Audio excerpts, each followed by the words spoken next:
Hey guys, Camo Dude here. I'm in the dark here. Okay, enough of my imitation of Al Pacino in Son of a Woman. Alright guys, I wanted to do a video on my, notice the green light. I'm going to do a video on my liquid gas powered Coleman lantern. I've always been intimidated by these lanterns that use the liquid fuels. And I guess, I've always gone to the battery powered lanterns or lights or whatever, what have you. But I finally got to know how to work this lantern, this gas powered lantern, so I thought I'd do a video on it.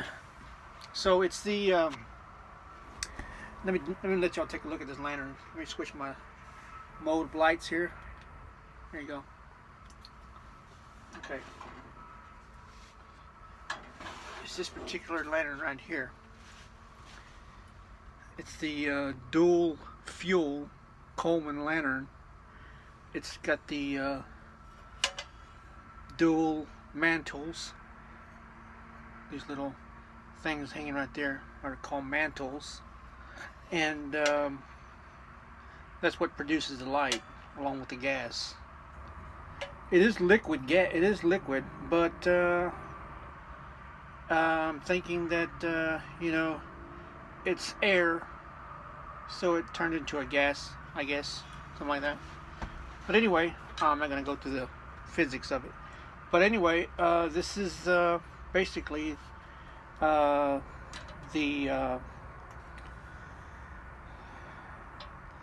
down in here is where the fuel goes. You've got the top here where the fuel is put in, and it is a metal top. And once you put the fuel in, well, let me show you the fuel. And I'll come back to this. The fuel comes in a 1 gallon metal can. It's Coleman camp fuel, and it's for the use on the lanterns and the Coleman stove.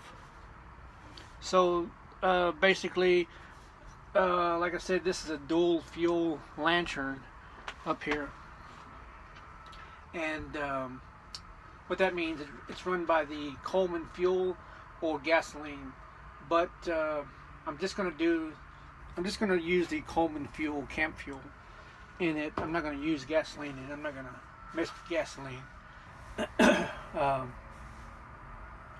So yeah, I'm just gonna use the Coleman fuel. See, it runs around, I think, $9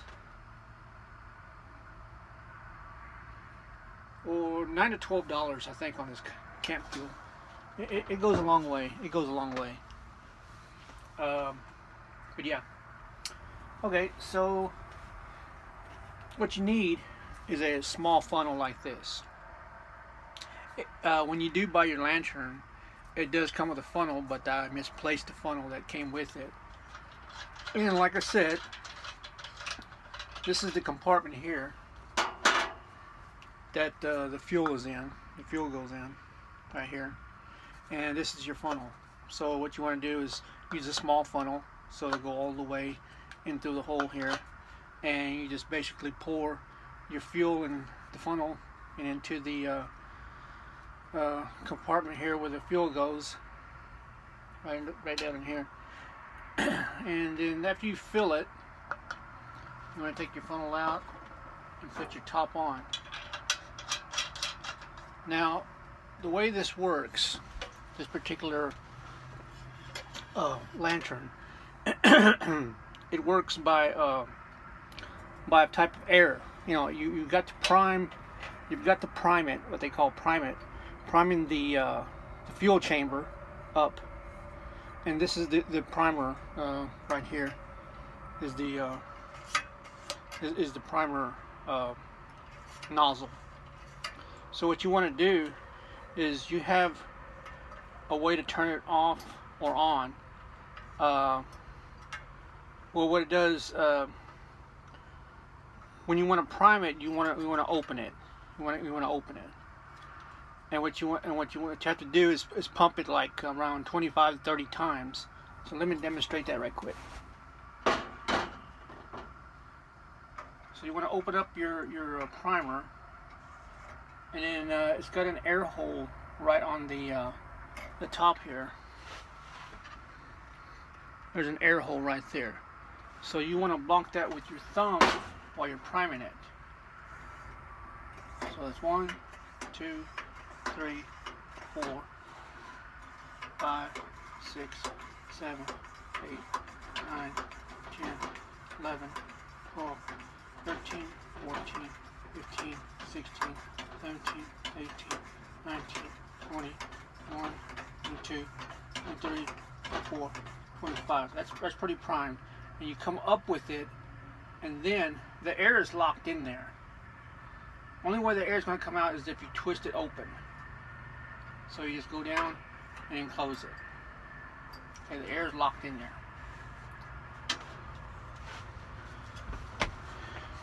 Now you're ready to light this thing. This is the control nozzle here to control the light, brighter or less light, more light. So you can hear the hissing on it with if you turn it on. You hear a hissing sound. That's the gas. That's the gas being brought up to the mantles. So let me show you an easy way to light this.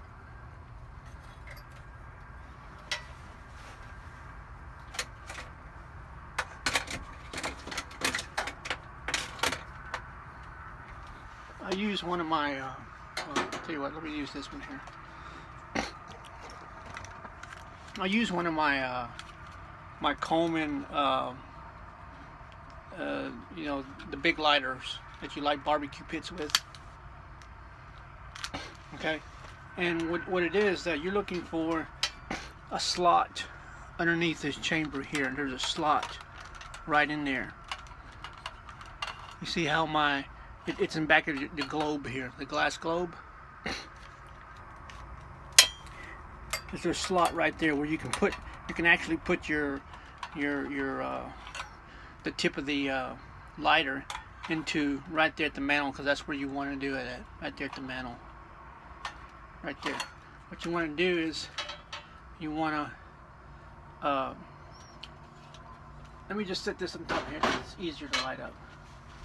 You want to get your lighter on, feed it through that hole there,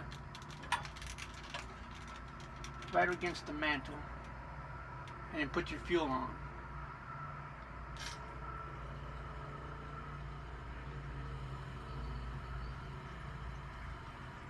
You want to put it on all the way, and you're going to get a big flame like that.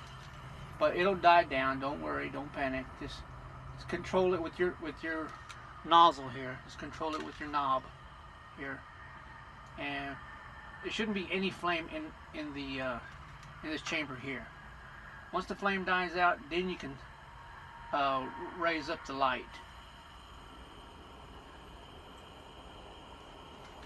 Let me turn this light on and let y'all see how bright it is. And that's all the way. It's turned up all the way. So it's basically a pretty good light in this little area that in my travel trailer. It lights up the whole travel trailer area. And that's on full power right there. That's on full power. So, you know, to reduce the power on it, you just turn the knob. You know, you don't have to have it always on full power. But I believe on full power it'll run like 6 to 7 hours before the fuel dies out. So the more power you have, the more fuel, the faster the fuel will you know, more fuel you'll use up. So yeah, there shouldn't be any flame inside the globe, inside the light area. There should be no type of fire flame. And let me tell you something else, guys. This handle, the handle here, it's a handle that you can hang up if you need to hang up this lantern somewhere, like if you're camping out and you need to hang it up somewhere. This handle is going to get hot. It's going to get real hot if it's above the if it's hanging above like that. Believe me, it's going to get hot. This whole thing is going to get hot. You know, from this area here on above, that whole area is going to get hot. The glass is going to get hot. The top is going to get hot. I mean, it'll burn you. So if you don't have to hang it up, that's probably safer, because you can grab the handle and move it wherever you need to and just put it on a table or something like that. But if you have to hang it up, remember, this handle is hot. You know, it only takes a few minutes to be hanging up somewhere, and it's already getting hot already. So, and just make sure you wear a glove or something if you hang it up and you have to move it. Just make sure you have a glove on or something, because it's going to get hot, especially if you have it on high light, full power. So yeah, guys, I like it. You know, it's not hard to light up. Just read your instructions if you should get a new one. And you don't have to prime it all the time. You know, you don't have to pump it all the time. Just when it's low light, you know, and it needs more gas, more air to work the liquid into gas. The vapors. I'm thinking that's what it runs by. It's run on vapors. You know, the gas fumes. But over time, you know, the gas will run out, and then you'll have to refill it and all that. But yeah, I mean, there's all kinds of brands out there besides Coleman. So you know, they're basically work the same way. But I just so happened to get this one a long time ago. I've had it for like several years and never even attempted to try to. I was going to trade it for a battery one, but you know, I said, well, let me just see how this thing works, and it works really good. Yeah, I like it. All right, guys, just wanted to share that with you. Share the trails out.